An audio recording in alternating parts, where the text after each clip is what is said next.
Hey everyone, in this video, let's take a look at question 329, longest increasing path in a matrix.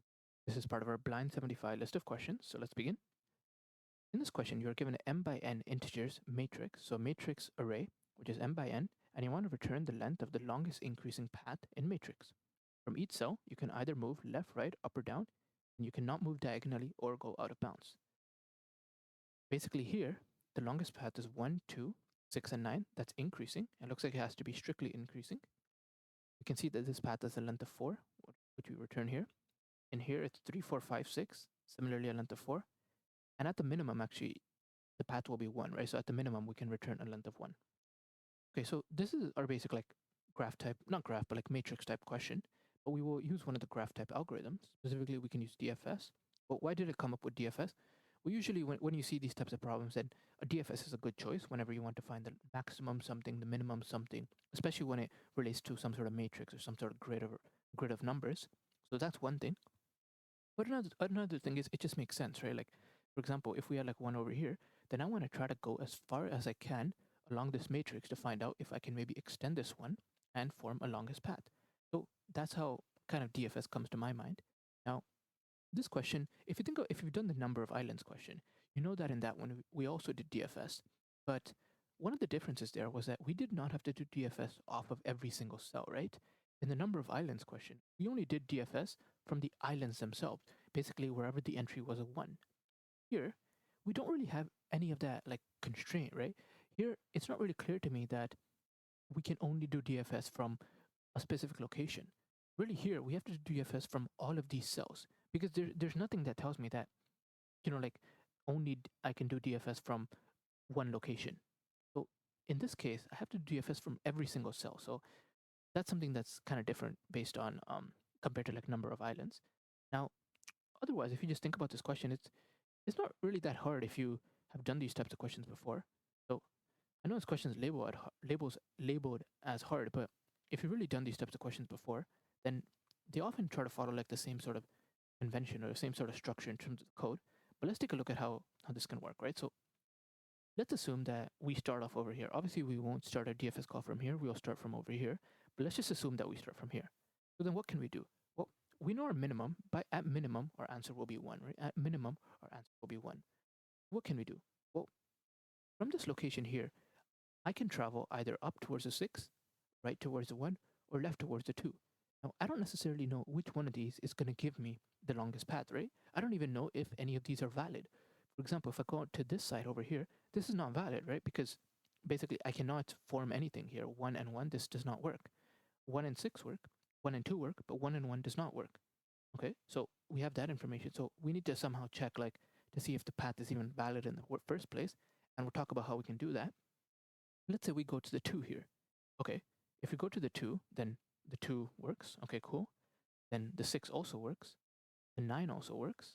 Now, if we go outside the 9, then we're like basically like out of bounds, right? So if we go anywhere over here, we're out of bounds. So what can we have our function return? What can we have our recursive function return? And if you really think about this one, let's just say I'm at like a single cell, right? 9, and I go out of bounds. So then if I go out of bounds, what is the length of the longest sequence? Well, you may think it's like 0, right? Because we're going out of bounds. But in reality, the length of the sequence over here is 0. Like if you go out of bounds, the length can be 0. But when we include this 9 over here, then the length of the longest sequence is 1. Over here, the length of the longest sequence is basically a 1. Now we backtrack. Now we're on the 6 here. What is the length of the longest sequence? Well, whatever this will return the length of the longest sequence from 9 and onwards. So we see from 9 and onwards, the length of the longest sequence was 1. And so if we are adding 6 to the sequence, then it should be 1 plus whatever this one was. So now it would be 2. Again, let's say we're at the 2 now, and we want to figure out what is the length of the longest sequence. Well, when we did a recursive call, this call over here from the 6, from right above, will return me the number 2. It will return me the number 2. Now what I can understand from this is that if it returns me the number 2, which means that it is increasing, then I'm going to add my 2 to this list, and so it'll become 3 here. The length of the longest sequence up till this point, from 2 and onwards, is 3. Again, now when I come back to 1 here, then I can see that from my left-hand recursive call, I was able to extend my longest sequence by 3 units. So now if I want to include this 1 here, which I do, then I can include it, add in 1 more. So get a total of 4. So that's how we go about creating our longest sequences. And we'll basically keep track of the maximum one and return it in the very end. So let's take a look at how we can do this. And we like to follow our specific format or type of code structure we like to use for these types of problems. So first thing I do is I always rename this to grid, and it's an easier name to just work with. Then I like to determine what my rows and calls are. And I can do this as so. Take the length of the grid and length of the grid as 0. So that's my M and N. And then I like to go through my rows and calls, call in range 0 to calls. And then what? Well, we need to do our DFS call, right? And we don't have a condition like if grid at row call equal 1, then do our DFS call. But actually here we need to do it from every single cell. So I can do something like self.helper. I don't know what I'm going to put in here, but this will be my helper, right? My DFS call, and this should return to me the list, like the longest increasing path starting from this index, starting from this cell. Now, let's say it returns to me like some sort of variable, right? Like some sort of variable path. Okay, so this is an integer. Well, now I need to basically check this path with my global path to see which one is longer. So maybe I'll have a global path here, call it res, and I'll set that equal to 1. And then basically what I can do here is I can do res is equal to maximum of res, or the path that I got from a recursive call here. And then at the very end, I can go ahead and return res. Okay, so that's our driver function. Let's see what we can pass in into the helper. And a lot of the time, our structure is going to remain the same. So what do we need? So we need the grid, we need the row and the column. What else do we need? Well, if you think about this, right, like if we're on the 2 here, how do I know that like this is an increasing path? Well, I need to know the previous element, right? Because if I'm on the 2 here, the only way in which I can maybe even consider this path is if the previous number was less than my current number, right? Which means that I can maybe go ahead and do my recursion here. If I can't do that, like if this number was a 0, then I can't even do my recursion. I just have to return. So I need to know what my previous number is. I will do that previous val. So I think that's all we need for now, but let's see if we need anything later on. Okay, so first thing that we want to check is whether we're out of bounds or not, right? And so this is what we always do in these types of questions. You can check number of islands. We always like to follow this type of format. So what we will do here is I'll actually just redefine my grid, my rows and calls. And this could actually be passed in, but I just redefine them because I don't want my helper to be too large. Okay, so what are some of the conditions we have to check? Well, we have our like tiny little formula that we like to use. So we say if row is less than 0, or row is greater or equal to rows, column is less than 0, or column greater or equal to calls. If this is the case, then we're out of bounds. If we're out of bounds, what do we say? Well, if we're out of bounds, basically there's no path, right? So the length is 0. Length here would be 0. What about otherwise? Well, otherwise, I'm on a cell, and I want to check if the previous cell was smaller than my existing cell. If it's not smaller, then I can't really do anything. I can't recurse from here, right? So for example, it's like if we go from 6 and we go down to 1, well, this is not an increasing path, so I can't actually recurse from here. What can we do? We can check if grid at row and call, if this is less than my previous val, right? If it's less than or equal to really, less than or equal to my previous val, so we have something like this, then it doesn't work. We can return 0 here as well. This means that from this index, we can't form an increasing path. Okay? So now that we have our base conditions out of the way, what can we do? Well, now we can go ahead and we can recurse. Let's assume we're at the 6. Now we can recurse up, right, down, left. So let's actually just define that. So I will just define this like this, previous val, and then we will fill this in. Okay, so let's do left, right, up, and then down. Okay, so if I'm going left, my column decreases by 1. If I'm going right, my column increases by 1. If I'm going up, my row decreases by 1. If I'm going down, my row increases by 1. Now what is previous val here? Well, previous val should now be my current value, right? This is what I'm passing in. Like I'm going from 6 to 9, so I need to pass in the previous val of 9 as 6. So it'll be the current val, which is grid at row and call. And actually, maybe let me just define, because I'm using grid at row and call quite a bit, let me just define like OG here. OG as an original, as grid on row and call. And then I will reset this to just be OG.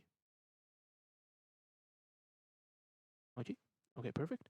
But now, now what do I know? So if I'm at 6, right? So if I'm at 6, so let me go back here and I'll actually remove all of this. I need to add in this again. Okay, so if I'm at 6, then I want to know what is the longest path starting here, starting here, starting here, starting here. So what would these return? Well, automatically we know that for the bottom case here, in this case here, it will return 0. Why? Because the number is the same or less. In this case, it's less, the 1 is less, and 6 is the same. So that's why it'll return 0. What about here, 9? Well, 9, we can see that from 9, we can at least do like, we can at least like form 1, right? Like 1 is the minimum we can do here because 9 at least we can extend, at least like the previous one, we can extend here. So this will be 9, right? Now, let's assume that this is actually a 10 here, just for argument's sake. Now, what about the 8? What would the 8 return? Well, from the 8, we can actually go down and reach this 10 over here, right? So this 10 and this 8 combined would give us a value of 2. So then this thing here would return, what would it return? Well, it would be 1 and 2, the maximum of these, right? Plus the 6, because I want to extend 6 into the path here. So it would be the maximum 1 and 2, which is 2, and then added 1, which is 3, which means this is the longest path, 6, 8, and then 10. So let's see how we can do that. We can do result is equal to maximum of left, right, up and down. But not just this, we want to add the current path, so we will do +1.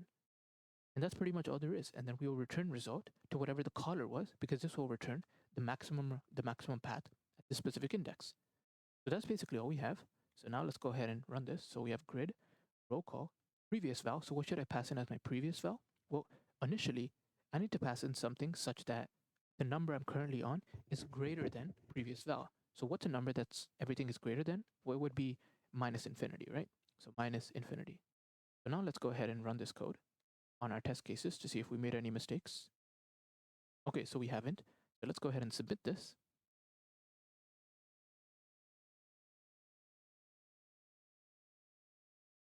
Okay, and you'll see eventually that we'll get a time limit exceeded error. Now, I will discuss the time limit exceeded error in just a moment, but one more thing I want to discuss here is, if you notice in like our other problems, what we often did is when we went from 1 to, and then it's possible we could have went back, right? So it's possible we could have had an infinite loop. We had to check this in number of items. We had to check this in other graph problems, in other grid problems. Why didn't we have to check that here? Is it possible for us to go from 1 and then 6 and then back to 1? And then basically this repeats infinity. It just repeats back and forth. Is this possible? Do we have to check for this? Well, it's possible that we go back and forth, but notice how if we go back and forth, we will just return right over here. So realistically, like we don't even need to check this because we will return right away. So we will not have the case where we just infinitely recurse. We will maybe go from 1 to 6 and then 6 back to 1, but then that's it. We will not keep going again and again. If we want, we could actually make this a little bit easier, just to kind of follow our convention. In that, what we do is we set grid at row and call equal to like some arbitrary value here, and then we can check if grid at row and call is equal to this arbitrary value. That means we visited this in the past, so we'll just return 0. And then once we are done this, we can just reset grid at row and call back to what it originally was. And so we can try this out, and we'll see that this also works, but it actually is not needed. And so here I actually made a mistake because, yeah, grid at row and call. So here maybe I need to do something like -1. I need to add in an integer here. Between string and int, yeah, so this one should actually be -1. And it looks like I can do that because we only have positives. Okay, sure. Yeah, so this is like something I can check for, but I don't really need to, but I can check for it just to kind of maintain our structure of how we like to do these problems. Now, the last thing is time limit exceeded. So the solution actually used to work before, like in 2021, but after they added in this, we have to do memoization to basically fix it. So in order for us to add memoization, what we need to do is, first of all, we can pass in a dictionary here, which will essentially be our memo, and then here, and all of these locations here, we'll just pass in the memo part of our function. Okay, now what do we need to do? Well, now we can basically check if row call in memo, then we can just return memo at roll call. Otherwise, we need to cache this. So we'll do memo at roll call is equal to res, which is our answer. And then we can just return memo at roll call, which is res in this case. So let's go ahead and run this test case to see if we pass. Okay, we'll go ahead and submit.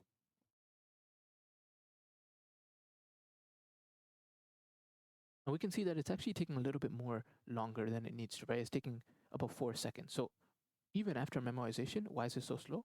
Well, if you take a look at what we're doing here, we're creating a new memo every single time, right? We're creating a new memo on every single different cell. But do we really need to do this? Well, we don't, right? Because let's assume like we have the answer to this cell over here, this cell 6 over here. Maybe we got it in some sort of function.